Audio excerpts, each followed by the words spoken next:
Okay, so thank you very much, Jessica, for agreeing to do this. I hope you're well. Yeah, thank you very much. How about you tell us a bit about yourself, what you do, and a bit about your background? Sure. Yeah, my name is Jessica. I am one of the co-founders of Penta, and I'm currently there in the role as Chief Customer Officer. A lot of people always ask me, what does that mean? It's actually, I'm responsible for the areas marketing, business development, and customer relations. So everything that's customer facing in the end. And yeah, I built Penta from the grounds up. So we're now 3.5, 4 years in existence. We have 120 people, and yeah, that pretty much fills my day. And yeah, besides that, I actually grew up in Germany in a city close to Frankfurt. Went then to EBSbusiness school to do my bachelor's there, and afterwards went, as a lot of people back then did, into management consulting. Yeah. Wow, that's quite a journey you've gone. So how exactly did you come up with the concept at Penta? Would you tell us a bit more about Penta? Sure. Yeah, so as I said, I went into management consulting after my bachelor, and I think like 3 years down the road, I realized I was actually consulting big banks and insurance companies on how to set themselves up for the future. So I was telling them, look, in the future it will be difficult. You probably won't have branches anymore. There has to, like, you have to change now. You have to become more digital. And as you can imagine, I think as a how old is one? Like 21, 22, 23-year old consultant telling the Deutsche Banks of the world, hey, you have to change. Not much happened, to be honest. So 3 years down the road, I said, like, it's enough. I want to do something different where I actually have an impact. So before starting a company, I actually decided to do my master's. I went to Portugal and Brazil. And in Brazil, we were eating a lot of acai berries. And we thought, hey, this is super healthy. It's a time of superfoods. So why don't we bring this to companies in Germany so they can have, like, or offer their employees a healthy breakfast? So this was actually my first startup experience. And the problem was because the ideas came from Brazil, we had two Canadian co-founders, and we were living in Lisbon, and we had a business angel in Berlin. So this, like, complicated setup, which I thought is absolutely normal, made it like almost impossible to open a bank account. And in Germany, to open or to register your company, you need to first have a bank account where you can pay in your initial capital. So even after calling my Sparkasse advisor from my local village, she told me we have to fly there and we have to register and then we have to go to Frankfurt. Oh, the Canadian passport might be a problem. So I was like, after this didn't really work out, I was like, how the hell is it so complicated, like in the 21st century, to open a stupid bank account? And this was, especially if you have international background, and this was kind of the starting point for Penta. So we wanted to make especially the initial account opening easy and digital, so any entrepreneur out there in the world wouldn't have to wait like 2 months to even start their business, right? Like with us, you can do it within a day. And that was kind of the mission. We wanted to help especially founders to get going faster. Okay, that's definitely probably been a very interesting process for you to also see that probably the entrepreneurship world was able to probably accelerate a bit more through that. What would you say is your biggest asset at Penta in terms of, you know, the innovation of the way you help entrepreneurs? I think the biggest asset is always being close to your customers. And for us, especially for this first product or feature of like opening an account fast and online, we were our own customers in a sense, right? Like we all have been business owners before, and we knew how difficult it is and how we wanted to make it easier. And obviously along the way, like you started building your company, and like the best part about is we are still business owners with growing needs. Also our like needs develop, and what we actually expect from a bank account. So I would say, like, on the one hand, knowing yourself how painful it could be and how you want it to be better, but on the other hand, being really, really close to customers, like talking to customers all the time, like really understanding what's their problem, and then developing something together with them. And that's, I would say, also one of the core values of Penta, because we have an open product roadmap in which we basically engage a lot with our target audience. And I think this helps you to understand if you're on the right way. Yeah. So we came to visit you in Berlin when we had our little trip to see what we could do out of this year's Congress. And we learned that you have this thing called Penta craziness. Would you tell us a bit about that?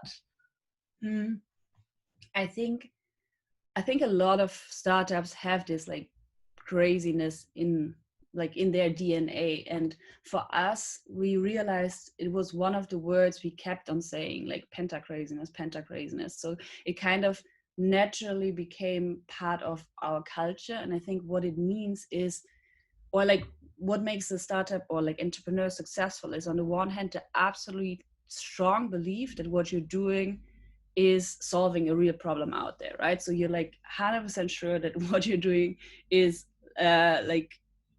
is worthwhile doing, right? So like the passion and the strong belief. And then on the other hand, it's like I think sometimes, especially when we work in consultants, you see, you think once you do like your startup, it's all about strategy. You can like design like the go-to market, and it's all about like thinking. But startups, especially in the beginning, are also about hard work. Like for example, we in the beginning didn't have a real like CRM system, which is basically there to store the customer data.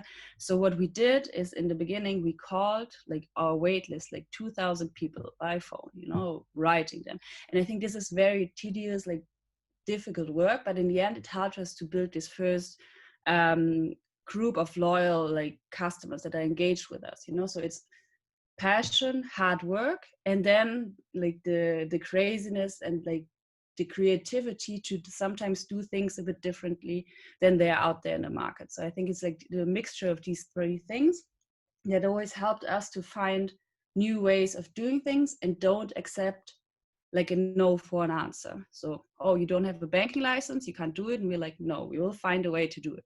And I think this is about like the craziness of at least the Penta craziness. So what would be the number one tip you would give an aspiring entrepreneur? I think it's exactly that. Don't accept no for an answer, because you will hear no more often than you will hear yes. You will hear a no from your parents because they want you to go for like a stable career, and they like think they like basically nurtured you like throughout the whole university, and think like, yay, it's finally time, my kid will earn their own money. And then you say, oh no, I'm going into entrepreneurship, please like help me for like one more year. So don't accept this no. Then a lot of investors will say no to you. We probably go to 20, 30, 40 VCs, and they will tell you, no, I don't give you the money, you're too early, you're too late, blah, blah, blah. Don't accept that. And then also there will be customers that say, hey, your product is not yet ready for me. Like, you have to do this. And I think this keep on hearing no, understanding why they say no, and then still doing it. I think this is something you have to be prepared for. But as long as you're convinced and there's like some sign of people wanting your product, then you should keep on going. As a female entrepreneur, obviously, it's a more daring step to take, I'd say, because it's just not as common. how do you feel as a female entrepreneur compared to, like, maybe confronted with a lot of male entrepreneurs? Mm. I think, I mean, it's a reality, right? There was this female founder monitor that showed there is like a small rise, I think from 15.1 to 15.7%. So like it keeps, or it starts to rise, but it's very slow. So we have to do more there. And I think always, like, this challenge can also be an opportunity, right? There are not that many people yet, so why don't you be the one that does the first step? Why don't you be the one that like shows other people, give other people like maybe the encouragement to actually go and do it? And I think that's, at least for me, I didn't really think about it like that way. Oh, I'm a female founder, so it might be more difficult or not. It was actually difficult in itself, like for all of us, and we were all in one boat. So I didn't even have the time to consider this as one of the obstacles. And looking back, I do understand that this is a big obstacle, but I would also encourage every female founder out there to see the flip side of it, and that it can be a huge opportunity and can also sometimes be an accelerator, because there are some programs out there that try to really like foster a female entrepreneurship. So you can apply there. There are not that many female entrepreneurs that are applying, right? So maybe there's also like an opportunity for you to do it. And I think only if all of us like try it, we can also change the world in the end. How, obviously now has been a really challenging time for everyone, especially probably for entrepreneurs and startups in general. How have you been facing the issue of Corona, and how has it challenged you? Mm. I think there's two sides to it. On the one hand, we ourselves as a company, and then on the other hand, our customer base, because our customers are SMEs themselves, right? And for us, it was actually not such a big problem, because on the one hand, we already had 3 different locations. So we're absolutely used to working remotely, working in like remote teams. So that didn't really change much. On the other hand, for our customer base, we see that some are hit harder than others, right? I think the advantage of our customer base today is that they all have somehow a digital touch to them. So they already have like in their business model some digital elements. And I think what we saw is that they had to shift more towards it. So the beginning was a bit, I think, a struggle for all SMEs over Germany, because nobody really knew what would happen. Nobody knew how to apply for loans or how Soforthilfe actually works. And I think after these first month, and after things got more obvious and more clear, like people kind of found themselves. What it means for the future, honestly, I would say it's difficult. It's like looking into a crystal ball, because we don't know how long this will last and what like actual long-term effects it will have on our economy. Yeah, that's, we've obviously at EBSpreneurship we faced a lot of issues as well, considering our whole thing evolves around entrepreneurs. So we definitely feel the same about that. Now, going back to your uni time one more time, obviously you went to EBS as well. What is the one thing you would say you miss most about studying? The one thing, I think life, in a sense, like you don't really appreciate when you're studying, but like in a sense life was a bit easier because other people planned for you. So you went there. I remember, at least for us, we had like the first week completely planned through with like events and this we had to enter, and even after that, kind of your schedule was more or less like planned through, right? So in the end, like the 3 years, you had like certain milestones to achieve, and when you achieved them, you were like super happy, and you just kept on going. But you didn't really have to ask yourself like fundamental questions of, what do I want to do? How do I do it? When do I start? When I don't start? And I think this was something, on the one hand, like absolutely amazing, because you could relax and go into this flow, and other people helped you to guide the way. But on the other hand, after that, like the contrast was quite big, right? Because then university finished, and all of a sudden it's all about you, and you have to make your own decisions, what you want in life. So yeah, looking back, I really enjoyed this thing which was planned through for you, and obviously the Rheingau wine, I have to say. Yeah, I'd probably say that's one of the best things. I'd say every EBS student would say. So we've actually reached the end of our interview now, but we have this tradition at EBSpreneurship that we like to ask one question that is a bit out of the ordinary, a bit silly and crazy. So our question for you would be, if you are an object, what would it be?